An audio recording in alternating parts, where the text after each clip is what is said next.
My new book, Bulletproof Retirement, is now out, finally.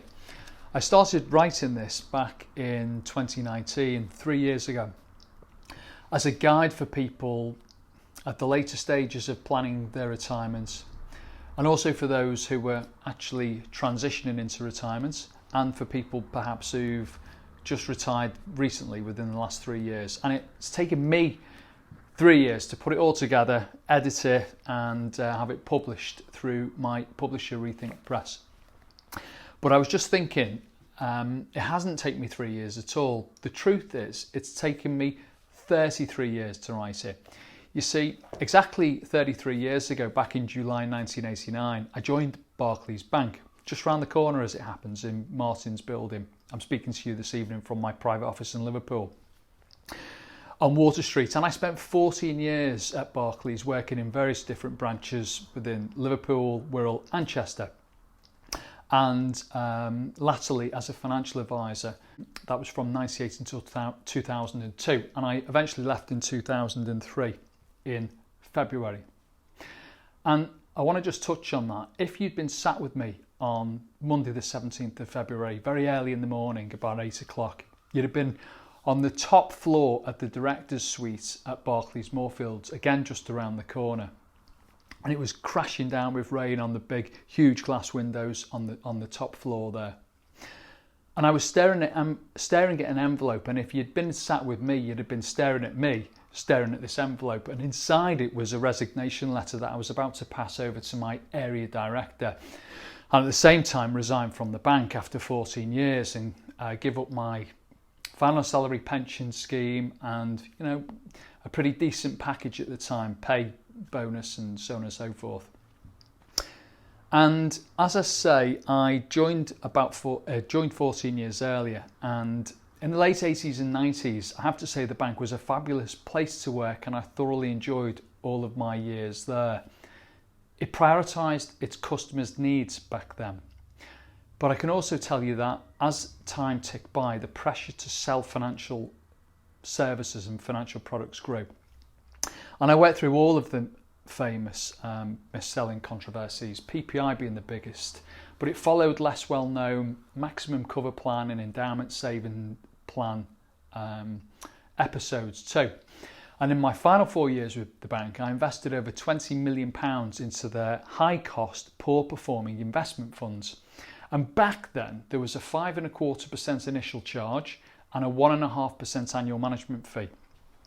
So the bank earned over £1 million in initial fees and about £300,000 a year ever since. And given that was 20 years ago now, it may well just have seen the bank earn another £6 million on top for an investment service that consistently underperformed pretty much most other investment strategies, funds that were out there.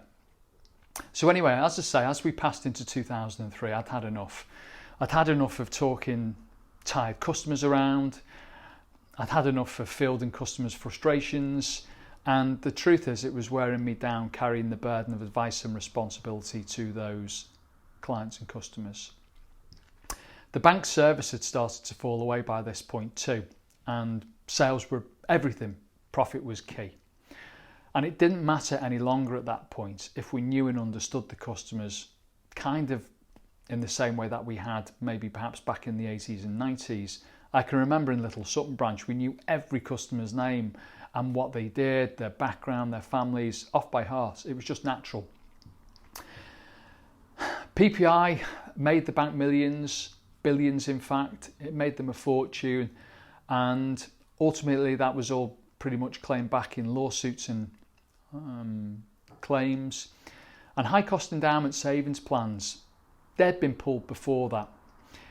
And all of the financial services products were pulled subsequently, and the bank's profits dropped. I left that day in 2003 to set up my own financial planning business that could make a difference in people's lives.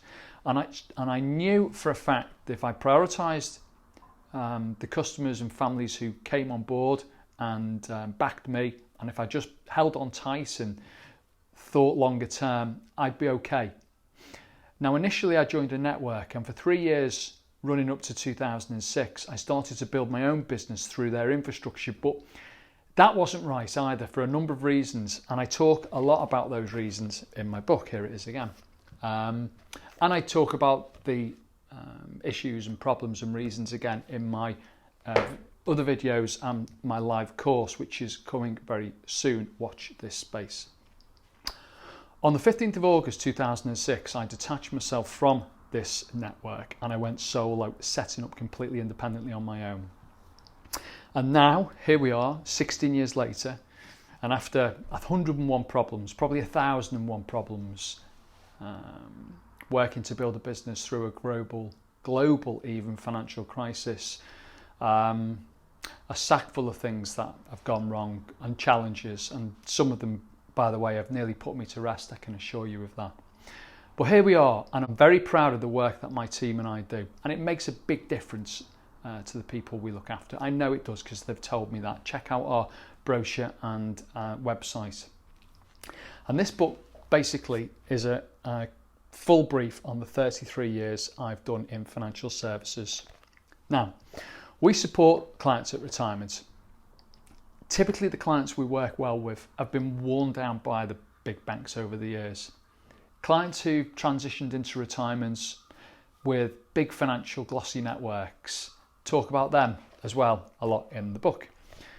And it's for our service is really for those clients who are aware that there's a problem and they want to move away from those high cost investment managers and networks who actively manage money on their behalf and who are found to fail in over 80% of cases. Some reports show it as high as being 90%. And I talk a lot about active management in the book because it's important and it costs a fortune. And by the way, just as an aside, I don't mind spending money on, nice food and, have a nice car and for sure holidays as well. But you don't need to spend fortunes on investment management. You don't need the gloss. What you do need to do is to strip out the excess costs that active advice and active funds take. And that can be anything from between 1% and 3% a year. And here's the thing, if I can take your investments and just save 1% a year, or rather put that 1% back into your portfolio, you'd have the same amount back for what your portfolio is worth today, whether that's a pension or an ISA, and in your pocket throughout a 3-decade retirement window. And that's entirely typical for us all nowadays with higher living standards and high mortality rates. So imagine what 2% does or 3% does. And imagine on the back of that if we were also able to consistently deliver an additional 1% in our performance. Our evidence-based investment model is backed and underpinned by over 8 decades now of research from leading academics. That's a 10% annual return dating back over any period of time.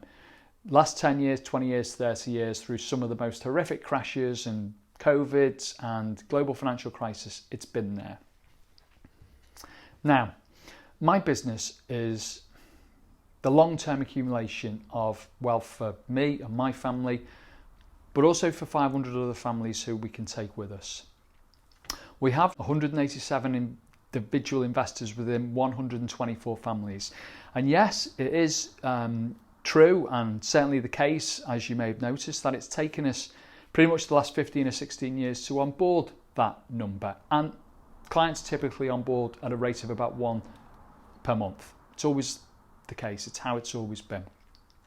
We've got seats for investors who fit those profiles. But this book is perhaps where it all starts. It's the foundation to everything I've learned over the last 33 years, but in particular, pretty much over the last 16 years since I've had my own private practice. Now, some of you might remember my very early YouTube videos from 10 or 12 years ago, and it was from those that the book content started to take shape, and of course it's been added to over the course of time. The information in it is worth every penny of the full book price at £14.99, but very soon I'll be launching an initial promotion for you to get a copy for just 99p.